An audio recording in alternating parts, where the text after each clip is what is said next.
Sorry about that. I had to wash my hair and I'm not good with timing. Hi. Hi, how are you? I'm good. How are you? Good, good. Let me just turn up my volume. Thank you so much for taking time to speak with us about this important topic. Of course. Thanks I for know, having me. yeah, I know you're a big mental health advocate, and I want to get to all this amazing stuff that you're doing. But before we get into that, I wanted to talk about your personal journey with mental health, like why this topic is so important to you. Well, I mean, I think it should be important to everybody, to be honest, because we are mind, body, and soul as individuals on this planet. And the mind is a very powerful thing. Um, it's a tool that was given to us, but it was also a tool that was kind of infiltrated, by all of the things that we have to experience in this world systemically. And so, yeah, I like to talk about it because I go through it and everybody goes through it, even if they don't talk about it. Um, so yeah, it's just important to me to remind myself and others that, like, we are supposed to be in control of our minds. Like, our minds are a tool that we are supposed to use instead of it use us. Right. And you bring up an important point that at least within the Latino community, mental health isn't something that we talk about a lot. Why do you think that is? Why do you think our community is sort of making this like a taboo subject? In the Latino community, you say? Yeah. Yeah, I think it's just the result of colonialism and colonization, to be honest. I think it's residual trauma. I think that we don't really talk about how recent the history is of the slave trade and all of the different ways in which Spain's colonization of South America and the Caribbean and all of those places really impacted people, because you weren't really allowed to talk about your mental health when you were a servant or a slave. That wasn't really, nobody really gave a fuck about that. Even as colonizers, the colonizers weren't talking about mental health or the impact of mental health. So I think that mezcla and that years of not acknowledging and just kind of pushing through pain, because for me in my household it was sigue pa'lante, mija, levántate y límpiate y sigue pa'lante. You know what I'm saying? Yeah. Which is still good advice, but at the same time, sometimes I feel like there's room for compassion in Right. our community, for sure. There's room for growth. Um, exactly. And speaking of that, so the National Alliance on Mental Illness says that approximately 34% of Latino adults will receive mental health treatment, and compared to the US average, which is 45%. So that's like a big gap. And Latinos don't get mental health treatment because of access to mental health specialists, economic setbacks, language barriers. In your opinion, what could help bridge that gap? What would it take for Latinos to get that the mental health support that they need? Well, I think conversations, right, is what starts it all. That's why I love what I did with Ad Council, because the Sound It Out initiative is all about talking, having kids talk to their guardians about how they're feeling, having guardians have meaningful conversations with their kids about their mental health, or the kids that they're guardians of. I think that the conversations is where it starts, breaking the taboo within our homes, within ourselves, within our own personal self, because for a long time I refused to acknowledge what was going on inside of me. Seriously, over it. I'm clearly weak if I can't handle this. Because that was kind of the mentality in my household. And not to say that my parents would have wanted that to be the case, but more so they didn't have the tools. They weren't given the tools or even the language to talk about mental health. They weren't given and I think that it starts with shit like this, like people like me talking about stuff in public, and having, other Latinx folks who are watching feel seen by these conversations and heard by these conversations, and seeking out that help within themselves or within each other and their households, because I know that I feel like a lot of people are averted to the conversations because mental health, for a long time, when you talked about mental health, it implied that you were crazy, right? It implied that you had a disorder that made you unable to function in society, right? And a lot of people, especially women, were written off mentally as mentally insane or incapacitated because they had feelings. You know what I'm saying? Because they were sensitive to all of the crazy shit that's going on. And I think that that's also a really key part that we don't really acknowledge enough, is the effect that state violence has on our mental health. The effect, and that's something that we can't control. You know what I'm saying? It's something that doesn't just end with us talking about it. It's something that leaders have to take initiative with. And I think really it's about, my work has always been about inspiring a new generation, inspiring the new wave of human beings who are coming into this life, into this world, and helping them understand their personal power, the power of their individual freedom of self, like their minds being free, from all the, you know, taboo and yeah, it's important. It's like individually we all gotta want to show up for ourselves, and then we can really start talking collectively, you know? Right. So you mentioned a little bit about how growing up it was kind of not a thing that was talked about, and how your family didn't have the right tools. When you were younger, were you able to express yourself? How did that part come out, if it did at all? In terms of what? In terms of any emotions you were going through, any hardships you were going through, how did that come out, or around your family or friends? I think that I swallowed a lot of the shit that I was going through growing up.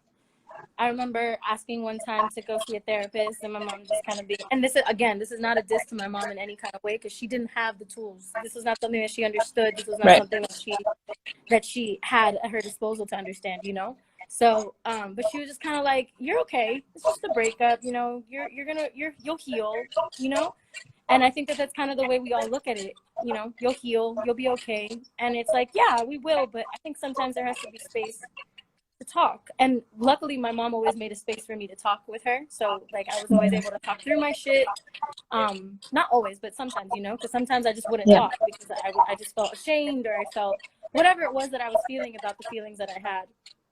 And I think, honestly, as I've grown up and been more honest with myself and sought out therapy on my own and understood myself spiritually and reconnected with God, all those kinds of things really shifted my personal approach with mental health. And hopefully me talking about it helps other people do that too, you know? Right. And you know, the statistics show that for young kids and young adults, they have to address their mental health issues soon rather than later, because by the time they're 14, they've already developed a lot of different issues and struggles. And by the time they're 24, they're already there. So it's sort of like very important to get that mental health treatment now when they're younger. Yeah, I agree. And I think mental health treatment is like, it's not linear. You know what I'm saying? Like, what works for people isn't necessarily the same. There are people, and sometimes it takes time to find a good therapist that actually resonates with you and your story. Like, don't give up after the first therapist that didn't get it or that made you feel crazy, you know, like, because there are some people in the mental health profession that, you know, essentially are projecting their own mental health struggles onto people. And because they were very passionate about that, they got into mental health, but they haven't necessarily healed their own traumas. Right. So it's possible to come across people like that in your journey of healing. And also for me, like, a huge thing that's helped me heal in my journey, again, is my connection with spirit, my connection with God. Learning to trust and surrender to that higher power has helped me a lot.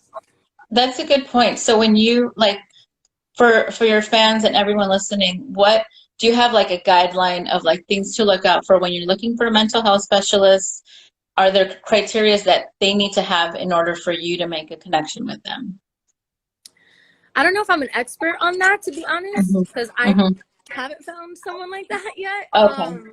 But I guess what I look for, or what I would look for me personally, I'm a very spiritual person. So I like connecting with healers more than I connect with therapists. This is just me personally, you know, everybody has their own story. Everybody has their own needs. But me personally, I connect better with people who are connected to the spiritual realm.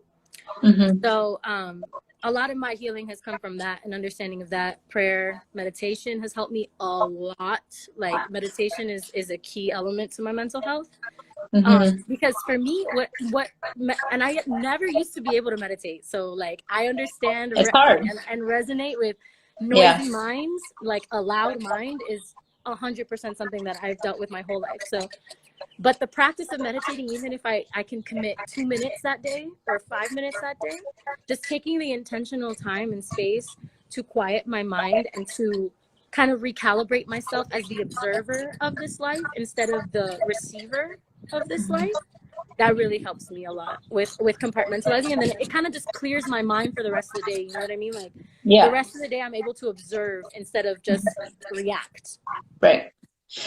So let's talk about this wonderful project you're working with the Sound It Out campaign, because one of the coolest things I thought is bringing this issue to young kids who maybe don't know the words to express themselves. So tell viewers what this campaign's all about. Yeah, so this beautiful campaign, Sound It Out with Ad Council, is about just fostering communication between guardians and their kids, you know, and having music be a medium through which people can communicate with one another. So like whether that's writing a song or whether that's, you know, singing the music, singing the songs, using art as a form through which we communicate with one another, I think is super important. Like I had a beautiful discussion with this young 13-year-old named Anna, who had actually a beautiful sense of self and like was really sound as far as mentally. But I think that majorly had to do with the relationship that she had with her mom, which we were able to talk through as well, because her mom is like her safe space and, you know, creates an environment where she feels safe to come and talk to and talk through her issues with, you know. And so I think that that's really what it is like a lot of kids just don't they feel like a burden. They feel like what they're feeling is invalid. They feel like if they give it to their parent or guardian that they're ungrateful or that they're you know, causing more pain. Even some people like will think that way, and like they're a nuisance. That's what mental illness will tell you, is that you're worthless and that you don't belong and that no one cares about you and that your problems are seemingly very small compared to others. Like that's what these illnesses tell you over and over again. And so that creates this space of disconnection, and the disconnection is really what I feel prompts these feelings in the first place. Feeling disconnected from yourself, feeling disconnected from the world around you, feeling disconnected from your family or your friends. And a lot of the time you can't really control why you feel that way, because a lot of the times, you know, everyone in this world is acting out their trauma cycles unless they're aware of them, you know. And so a lot of the times we encounter people who trigger us, and their reason for doing that is because they have their own issues that they're not addressing within themselves. So we think it's our fault, and when you think everything is your fault, then that just leads you to a position where you isolate yourself and you don't even ask for the help that you need. So that's something I really love about this initiative is like encouraging those conversations, those difficult conversations, creating safe spaces for one another within our homes, within our friendships. Right. I think that that's the most important thing. That community and connectivity that lack of community and connectivity is what leads to these lies, you know? Right. And so the song that you created and collaborated with Anna, it's in English and Spanish. It's called Temporary. What was it like to write that song with Anna and like use her story and maybe incorporate your own story into the song? Yeah, so I mean, Anna and I's conversation was the inspiration for it. So like just the way that I really felt when I was talking to her, this sense of peace within her. And when I was her age, was very chaotic, you know? So, and silently chaotic, not like outwardly chaotic, but just internally, I had a lot going on that I didn't know how to communicate, you know? So that juxtaposition of me having gone through like this tumultuousness and her kind of being in this more peaceful place, and understanding that things are temporary, I think that was the catalyst for what I was inspired by, was that juxtaposition of there are good days and there are bad days, and neither one of them define what you are.